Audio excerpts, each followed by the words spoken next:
ఓటమి భయంతో వైసీపీ దాడులు చేసే అవకాశం ఉందని నాగబాబు అన్నారు. కూటమి నేతలు జన సైనికులు సంయమనం పాటించాలని విజ్ఞప్తి చేశారు. వైసీపీ పరాజయం అంచులో ఉంది. ఓట్ల లెక్కింపు సమయంలో సంయమనం పాటించి ఈసీకి సహకరిద్దాం. వైసీపీ కవ్వింపు చర్యలకు ప్రతిస్పందించొద్దు.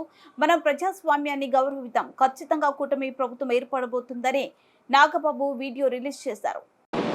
అందరికీ నమస్కారం. జన సైనికులకి, వీర మహిళలకి, నాయకులకి, ముఖ్యంగా పిఠాపురం జన సైనికులకి, వీర మహిళలకి, అలాగే కూటమిలో ఉన్నటువంటి ప్రతి నాయకుడికి, ప్రతి కార్యకర్తకి నా ధన్యవాదాలు.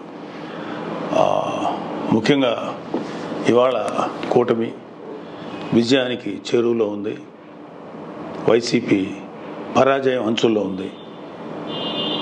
సో ఎప్పుడైతే ఒక మనిషి పరాజయం అవుతాడు అని తెలియగానే ఒక రకమైన ఫ్రస్ట్రేషన్ ఉంటుంది. ఒక కైండ్ ఆఫ్ వైలెన్స్ చేయడానికి, గొడవలు చేయడానికి సన్నద్ధులు అవుతుంటారు.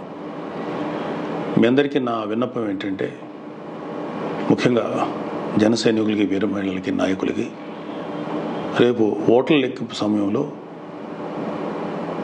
మనం సంయమనం పాటించి ప్రభుత్వానికి, ఎన్నికల సంఘం వారికి, పోలీసులకి మనం చక్కగా సహకరిద్దాం.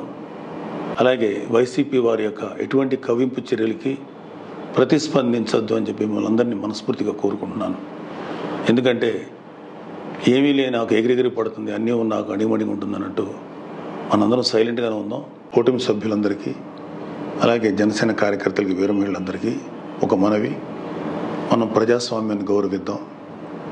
ప్రజాస్వామ్యానికి వ్యతిరేకంగా మనం ఏం చేయొద్దు. పోలీసులకి, ఎన్నికల సంఘానికి సంపూర్ణంగా సహకరిద్దాం. మన డెమోక్రటిక్ స్పిరిట్ని మనం నిలబెట్టుకుందాం. ఖచ్చితంగా రేపు రాబోతున్నది మన కూటమి ప్రభుత్వమే. కాబట్టి ఓడిపోయే వాళ్ళు చేసేటువంటి కవ్వింపు చర్యలకి, వాళ్ళు చేసేటువంటి అల్లర్లకి మీరు ప్రతిస్పందించద్దు. Thank you very much.